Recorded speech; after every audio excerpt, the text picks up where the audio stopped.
നമസ്കാരം. സമൂഹ മാധ്യമങ്ങളിൽ മോഹൻലാൽ ഒരു പോസ്റ്റ് ഇട്ടതിന് ശേഷം വൈറൽ ട്രെൻഡിങ് എന്ത് വേണമെങ്കിലും വിളിക്കാം. പോസ്റ്റ് ഇട്ട് അല്പനേരത്തിനുള്ളിൽ തന്നെ ഒത്തിരി ആളുകളാണ് അത് കമന്റ് ചെയ്തിരിക്കുന്നത്, റീഷെയർ ചെയ്തിരിക്കുന്നത്. സംഭവം മറ്റൊന്നുമല്ല, ദൃശ്യത്തിന്റെ മൂന്നാം ഭാഗം ഒഫീഷ്യലി അനൗൺസ് ചെയ്തിരിക്കുന്നു എന്നുള്ളതാണ് ആ വാർത്ത. മോഹൻലാൽ, ആന്റണി പെരുമ്പാവൂർ, ജീത്തു ജോസഫ് ഇവർ മൂന്നുപേര് നിൽക്കുന്ന ഒരു ചിത്രമാണ് ഇട്ടിരിക്കുന്നത്. 2013 ദൃശ്യം എന്ന ചിത്രം റിലീസ് ചെയ്തതിന് ശേഷം എന്നിട്ട് രണ്ടാം ഭാഗം എപ്പോഴാണ് എന്നുള്ള ചോദ്യം വന്നുകൊണ്ടേയിരുന്നു. പിന്നാലെയാണ് OTT പ്ലാറ്റ്ഫോമിൽ 2023 ജനുവരി 13 ദൃശ്യം 2 എന്ന സിനിമ റിലീസ് ചെയ്യുന്നത്. എന്തിനാണ് ഈ 2? ചുമ്മാ ആദ്യ ഭാഗത്തിന്റെ പേര് കളയാൻ വേണ്ടിയിട്ടാണോ എന്നുള്ള സംശയങ്ങളൊക്കെ ഉണ്ടായിരുന്നെങ്കിൽ പോലും അതെല്ലാം മാറ്റിക്കൊണ്ടായിരുന്നു ദൃശ്യം 2വിന്റെ തിരക്കഥ വന്നത്.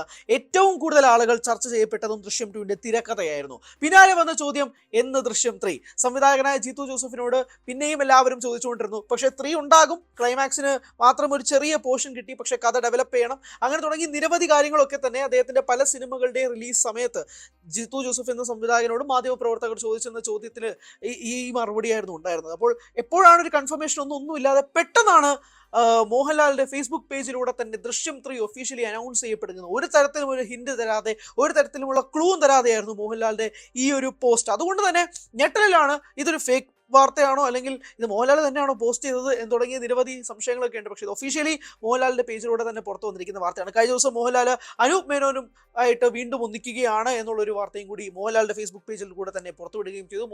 അനൂപ് മേനോൻ എഴുതി സംവിധാനം ചെയ്ത ചിത്രത്തിൽ മോഹൻലാൽ നായകനാകുന്നു എന്നുള്ളതാണ്. ഇപ്പോൾ നിലവിൽ ഹൃദയപൂർവ്വം എന്ന സത്യൻ അന്തിക്കാട് സിനിമയുടെ സെറ്റിലാണ് മോഹൻലാൽ നിൽക്കുന്നത്. പക്ഷേ ഈ ദൃശ്യം ഫ്രാഞ്ചൈസ്, ചൈനയിൽ വരെ റീമേക്ക് ചെയ്യപ്പെട്ട ദൃശ്യം എന്ന സിനിമയുടെ ഫ്രാഞ്ചൈസ് മൂന്നാം ഭാഗത്തിൽ മാത്രം അവസാനിക്കുന്നതാണോ എന്നൊരു ചോദ്യം കൂടി ഈ അനൗൺസ്മെന്റിന് ശേഷം വരുന്നുണ്ട്. 2025 പ്രത്യേകിച്ച് തുടരുമെന്ന സിനിമയിലൂടെയാണ് മോഹൻലാൽ തുടക്കം കുറിക്കാൻ പോകുന്നത് എന്ന് മനസ്സിലാക്കുന്നു. പക്ഷേ എമ്പുരാൻ അതിനു മുമ്പ് റിലീസിന് എത്തുമോ എന്നുള്ള ചോദ്യങ്ങളൊക്കെ നിൽക്കുകയാണ്. ജനുവരി 30 തുടരുമെന്ന സിനിമ റിലീസ് ഡേറ്റ് പ്രഖ്യാപിച്ചിരുന്നെങ്കിൽ പോലും പിന്നീട് അത് മാറ്റപ്പെടുകയും ചെയ്തു. ഏറ്റവും ഒടുവിൽ ഇപ്പോൾ ബറോസ് എന്ന സിനിമയാണ് മോഹൻലാലിന്റെ തിയേറ്ററിൽ റിലീസ് ചെയ്ത് മോഹൻലാൽ തന്നെ സംവിധാനം ചെയ്ത ചിത്രവുമാണ്. പക്ഷെ അത് വലിയ രീതിയിൽ ഹിറ്റ് ആയില്ല. വലിയ വിമർശനങ്ങൾ മോഹൻലാൽ അത് കേൾക്കേണ്ടി വന്നു. അപ്പോൾ ആ വിമർശനങ്ങളൊക്കെ മാറ്റിക്കൊണ്ട് പുതിയൊരു അധ്യായം മോഹൻലാലിന്റെ സിനിമാ കരിയറിൽ തന്നെ തുടരുക എന്നുള്ളത് വളരെ പ്രസക്തമാണ്. അതുകൊണ്ടാണോ അനൂപ് മേനോനുമായിട്ടുള്ള ഒരു ചിത്രം, കൂട്ടത്തിൽ ദൃശ്യം 3 എന്ന പ്രോജക്റ്റുകൾ തുടങ്ങി നിരവധി സംശയങ്ങളും ഉന്നയിക്കപ്പെടുന്ന ഒരു ഘട്ടത്തിലാണ് ദൃശ്യം 3 എന്തുകൊണ്ട് വിശ്വസിക്കാൻ കഴിയുമെന്നൊരു പേര് ചോദിക്കുമ്പോൾ ജീത്തു ജോസഫ് എന്ന പേര് മലയാളികളും ഏറ്റുപാടുന്നത്. കാരണം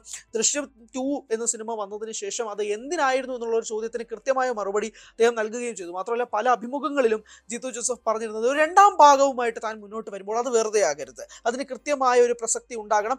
അതുപോലെ തന്നെയാണ് മൂന്നാം ഭാഗവും. അത് വേണ്ട സമയത്തിൽ വേണ്ട രീതിയിൽ അതിന്റെ തിരക്കഥ വന്നില്ലെങ്കിൽ താൻ ആ സിനിമ അറ്റംപ്റ്റ് പോലും ചെയ്യില്ല എന്നുള്ളത് ജീത്തു ജോസഫ് പറഞ്ഞതും നമ്മുടെ മുന്നിലുള്ള കാര്യമാണ്. അപ്പോൾ ഒഫീഷ്യലി മൂന്നാം ഭാഗം പ്രഖ്യാപിക്കുമ്പോൾ ഏത് രീതിയിലാകും കഥ മുന്നോട്ട് പോവുക എന്നുള്ള സംശയങ്ങളും മാത്രമല്ല ചില അഭ്യൂഹങ്ങളും ചില കാര്യങ്ങളും ഒക്കെ തന്നെ നടക്കുന്നുണ്ട്. മൂന്നാം ഭാഗം ഇങ്ങനെയാണ് തുടങ്ങിയ പ്രഡിക്ഷൻസും ഒക്കെ തുടങ്ങിക്കഴിഞ്ഞു. അപ്പോൾ ഏത് രീതിയിലാണ് സിനിമ പോകുന്നത്, എപ്പോഴാണ് ഷൂട്ടിംഗ് എന്നത് സംബന്ധിച്ച് ഒന്നും പ്രഖ്യാപിച്ചിട്ടില്ല. ദൃശ്യം 3 ഒഫീഷ്യലി അനൗൺസ്ഡ്. ഇത് മാത്രമാണ് മോഹൻലാലിന്റെ ഫേസ്ബുക്ക് പേജിലൂടെ മനസ്സിലാക്കുന്നത്.